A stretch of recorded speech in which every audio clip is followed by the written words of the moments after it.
Figma just dropped the 2026 config keynote, and they came with a lot of like really new and exciting features and updates.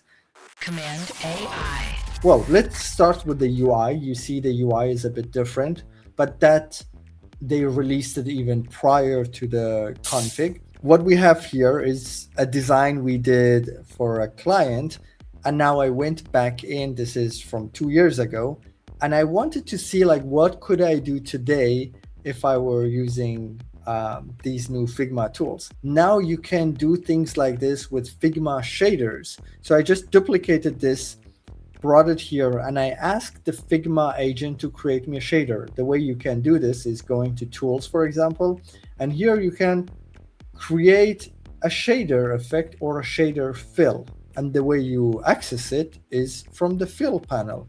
I have this twist wave, and as you can see, I can just interact with it. And all of these were just vibe coded. I just asked the agent to add these properties, and it did. For example, here is another shader.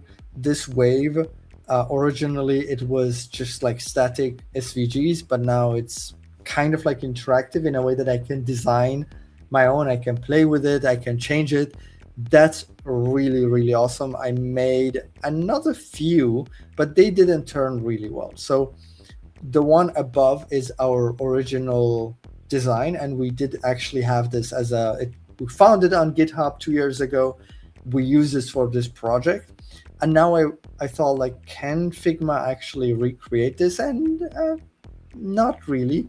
I used shader effect and shader fill, and both of them they tried, but it's, you see, it's just not it exactly. What do your prompts look like? You keep saying we prompted this. I'd love to know, and you prompted it to give it those inputs there. What is your prompt? How are you getting all this? It sees my frame, it gets my frame, and I'm like, create a shader based on this, and I want to have these properties to change, and it just gives me a list, and then I can apply it. So you Simple. always provide it an image for it to reference something. Frame, no, you could start from scratch. You can literally create, you can go to tools and create a shader fill and just start from scratch, and then it becomes a tool. What tool? Actually good that you ask that, because now if I go to my fill, I don't know how much you know Figma, we have this fill option. You know, I can add white fill, I can add layers, and here if I go to the different types of fill, image, etc., now I have shader. It's just a different type. And now in these shaders, I have some of the ones that Figma has built by default. So these are the Figma defaults, and these are the ones that I made. Like I can add this wavy one to this design. It's just a fill type that I create as a shader. Figma released so many new features, and I'm not sure how they are, like how useful they are in the final production, because this shader, okay, cool, we have it in the design. How am I going to transform it into, you know, what I need in a website? So I have to recreate this. Maybe I can push the shader code to GitHub or something like this. Because it is code. Create this as an HTML file with this exact shader. Don't make a new shader. Use the one from this Figma file. Let's see if it can make it. Speaking of static, not everything is going to be static in Figma, because now we have Figma Motion, probably like the biggest update. You see how we have like these tool set here. We had Figma Design, and now we have Figma Motion. We click it, and we have now these beautiful layers. And just by pressing space and animation, you see it's happening. And all of this was pretty much one-shotted by just an agent.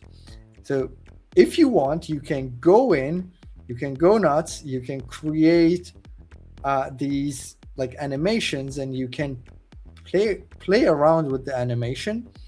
But if you don't want to play around with the animation, you can actually just ask an agent to do it for you. So here I have different designs. I can click on this frame, and you see how intuitive it is. The timeline is empty. I can start making stuff, or ask an agent. Can be like, the frame is already in, animate this. So this is the same as Framer, and that this agent is omnipresent throughout the whole file, so right? like, I really love this approach and this idea. By the way, fun fact, they didn't talk about AI much in the the whole presentation was in a way kind of like AI related, because their agents are everywhere. Agents are doing everything. Everything is vibe coding, vibe design next to you, like everything. But they were not saying like AI. They were just saying, your agent does this alongside with you. You can do this, you can do that. And they were all like saying, you can do that, but it's actually the agent that is writing the code. It's the agent that is doing like the screen capture. We'll get into it. Like, the agent is doing a good chunk of the work, but I mean, I'm not complaining. So this is done, and I didn't specify anything, but that's the animation we got. It's okay. Some Things are follow-up work moving. might be necessary. Things are moving, yeah. Optimism. Things are moving, but that's the idea, that this is the agent doing stuff, and you can continue talking to the agent, or you can get your hands in the motion and do stuff.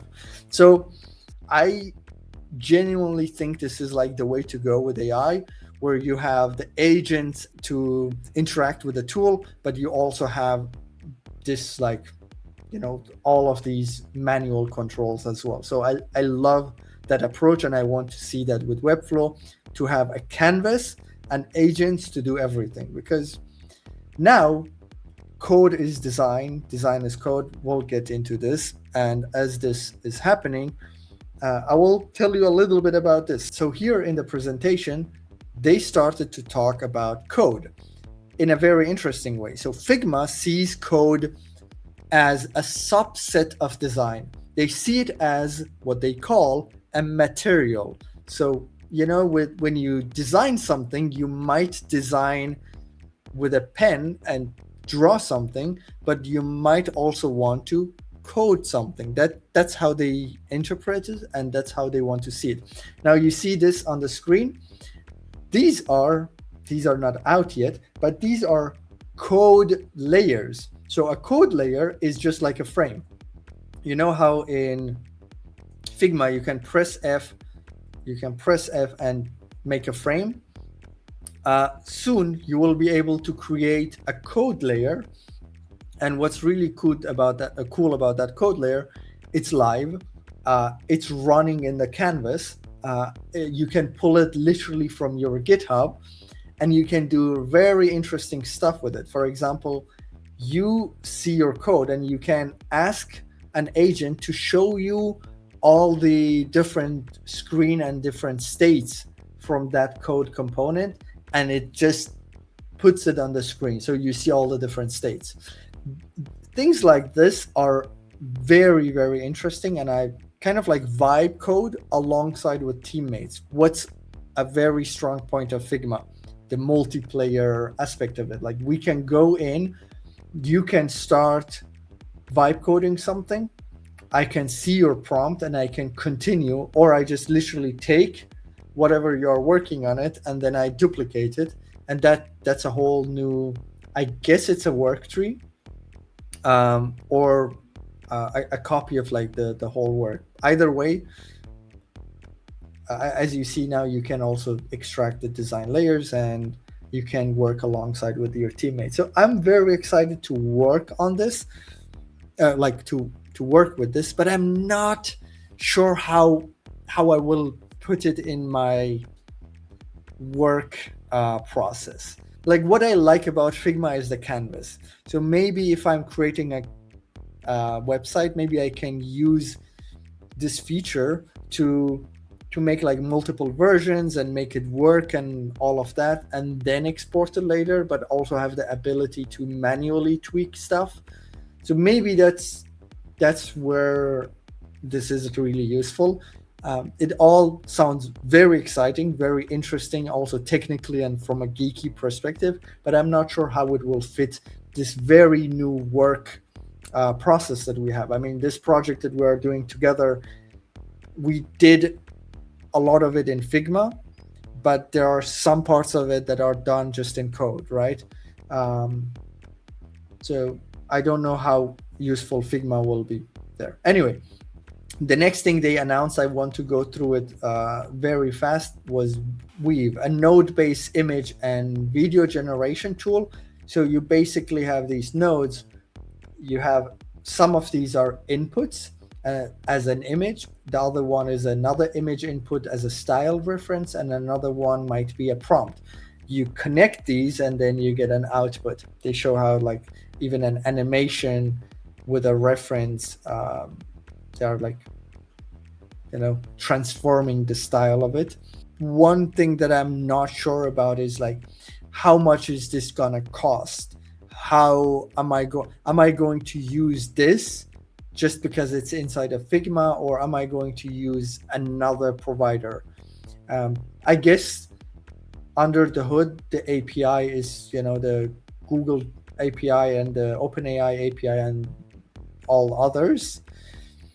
But yeah, it would be interesting to see how they are managing this. That's, I think, the strong sell, that it's all in one place. It's all in a canvas and you can control it from there.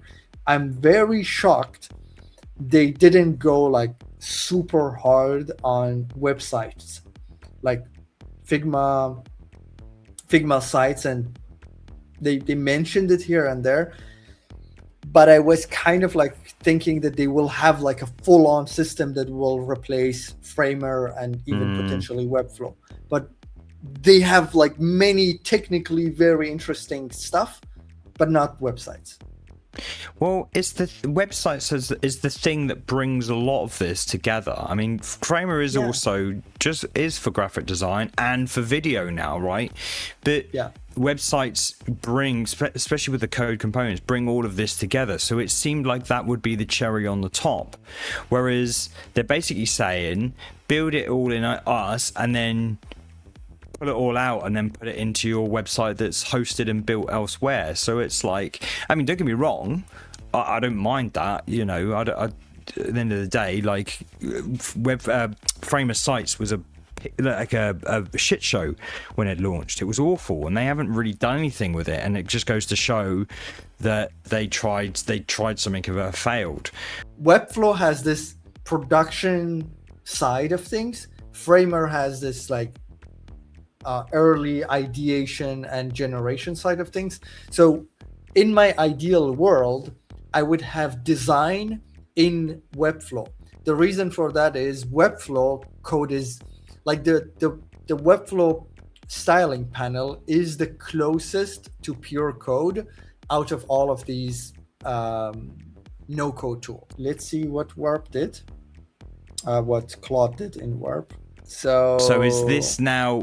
This one was checking to see whether it was the shader, whether it's brought in the shader, and so we should be looking for like a canvas. So it's there it is. Yeah, yes. I didn't write the shader. I pulled the actual source from Figma file through the Figma MCP server. Yeah. I'm curious to know how it's going to make these animations.